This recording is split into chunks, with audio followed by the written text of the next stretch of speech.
Hey there Nocturnals, welcome to today's vlog.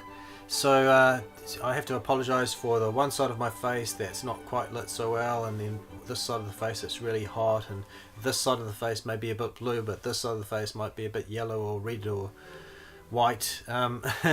Basically what happened is the other day I had two of my lights blow.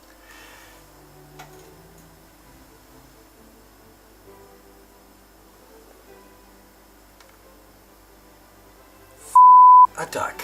And I can't afford to replace the bulbs on them, so I'm working with one light and a continuous light from my other studio spot, and you're not really supposed to mix color temperature sources, because these lights are really orange and these lights are really blue, and that's why you get these kind of weird effects. Anyhow, today's show, let's talk about today's show. Today's show is the second segment of Nocturnal Cine News. So I have my headlines for you here today. Let's have a read from them today and see what's been happening in the world of entertainment, big and small screen.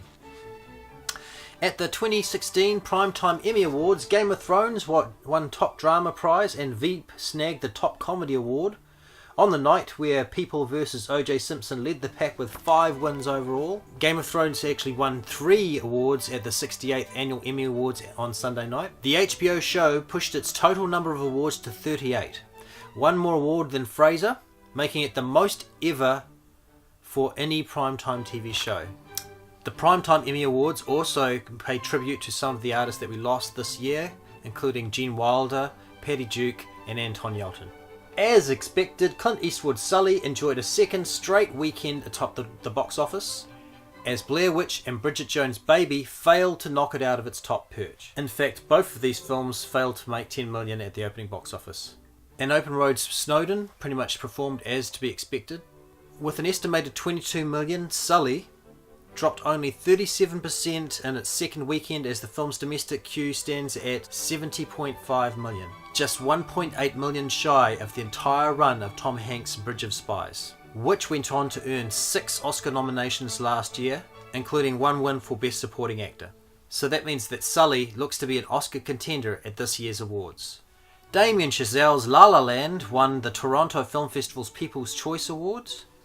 The uplifting musical is the kind of film that appeals across the boards, and it's guaranteed to be a strong presence at this year's Oscar season, especially with Emma Stone's win for Best Actress at Venice Film Festival last weekend. This launches the film into a season where it looks to be a prominent title, especially should La La Land win the Best Picture nomination in the next few months. Fall is coming to the US, which means there will be a bunch of films that coincide with their fall season. According to an Internet Movie Database poll, here are the most anticipated films for this fall: Max Steel, The Magnificent Seven, Shut-In, Rings, Rogue One, A Star Wars Story, Lion, Doctor Strange, La La Land, Miss Peregrine's Home for Peculiar Children, The Girl on the Train, The Dressmaker, Passengers, Manchester by the Sea, American Honey, Assassin's Creed, Fantastic Beasts and Where to Find Them, Deepwater Horizon, Inferno, Kidnap,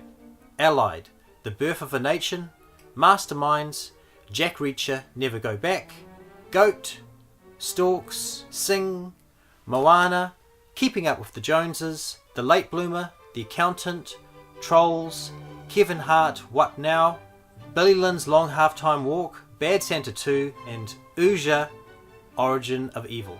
Coming in 2017 is Underworld Blood Wars, featuring Kate Beckinsale again reprising her role as a death-dealing vampire. American Made, a pilot lands work for the CIA as a drug runner in the South during the 1980s. Geostorm, as man heads into space to prevent climate-controlling satellites from creating the storm of epic proportions, his brother discovers a plot to assassinate the president. The return of the legendary mass murderer Jason Voorhees in the next Friday the 13th film, if you can believe it. Split.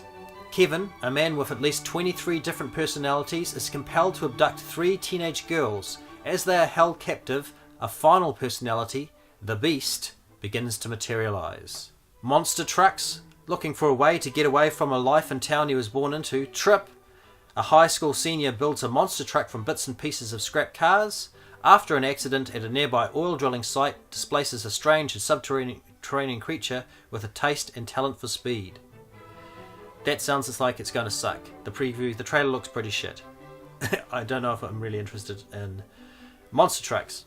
And to top off the it's probably going to be crap films is the return of Xander Cage. Yes, that's it. Triple X, Return of Xander Cage. Xander Cage is left for dead, which is what should have happened with the franchise, though he secretly returns to action for a new tough assignment with his handler Augustus Gibbons.